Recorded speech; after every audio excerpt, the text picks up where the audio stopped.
Anh nghe đây ạ. Chị ơi, sáng mai em gửi ra xã chị nhá. Dạ vâng.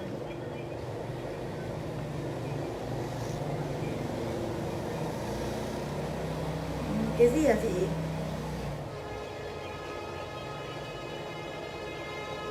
À vâng, như vậy ạ, đúng rồi ạ. Vâng, vâng, vâng. À vâng, dạ vâng, được ạ.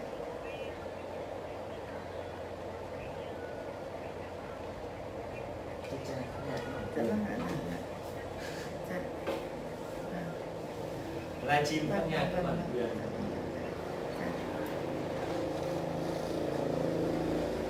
Livestream các nhạc các bản quyền này nó đều cho Lên nhạc anh ơi. ở đây Đâu đưa đây, rồi giời ơi, sao nãy không bảo. Làm ngồi nãy giờ. quên Ôi, buồn tiếc. alo. Nãy không bảo đi. Để like con bà chim nào. 500 anh em thích nghe bài gì nhờ? Bluetooth is connected successfully. Đáng bảo sắm cái mic để cho Đấy, có phải đỡ buồn không? ca sĩ Phan Như Quỳnh. Em ơi, nhạc bản quyền không livestream được em ơi. Nhạc bản quyền không cho livestream thôi, mình lấy nhạc bản quyền này vậy. Ôi, sao chẳng tìm thấy. Ai điện nữa. Alo. Vâng. Tình hình nó vẫn thế thôi. Em chắc trưa chiều mai em mới đi.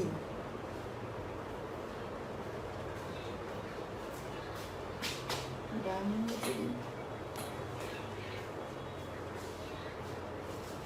Vâng, chị đi lúc nào đi. Vâng, thì em với Hương đi cùng mà. Nhạc đồng quê hay em ơi, em đợi tí nhé. Vâng, chị cứ đi thôi.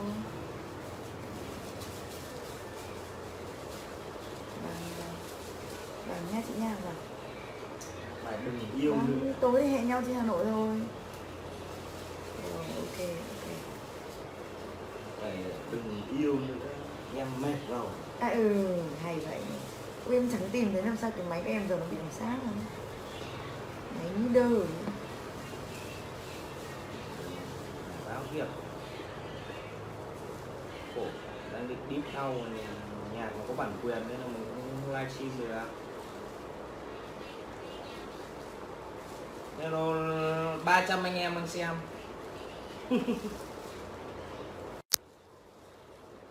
Ôi cái lối bên này, Ôi em bật cái này chưa vậy?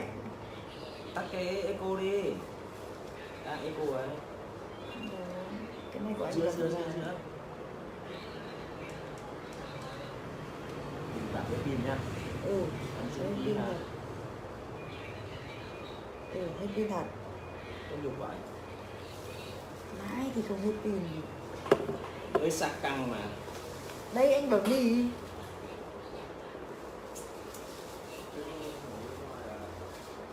Hả? Không, nhưng mà mic Bluetooth này rõ ràng là mình sạc căng này mà nhỉ.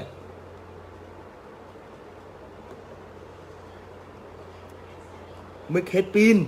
Đấy em bảo mà. Không được cái nít.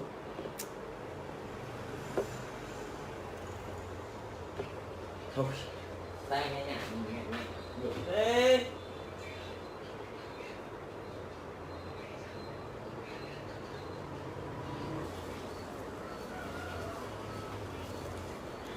Nói xong rồi.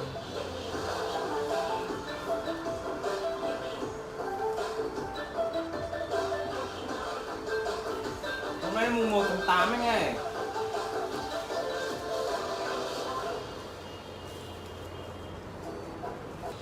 Ra rồi, chiếu rồi, không chiếu rồi. 12/8 này. Rách hộp cái này sao? Mai này không chiếu ra. Cái này sinh ngồi khác nghe. Anh Quy ơi, cẩn thận nát cái mạng đấy anh Quy ơi. Like tìm share nhiều anh ạ. Để cho bạn làm việc nhá. Nhớ subscribe nhá.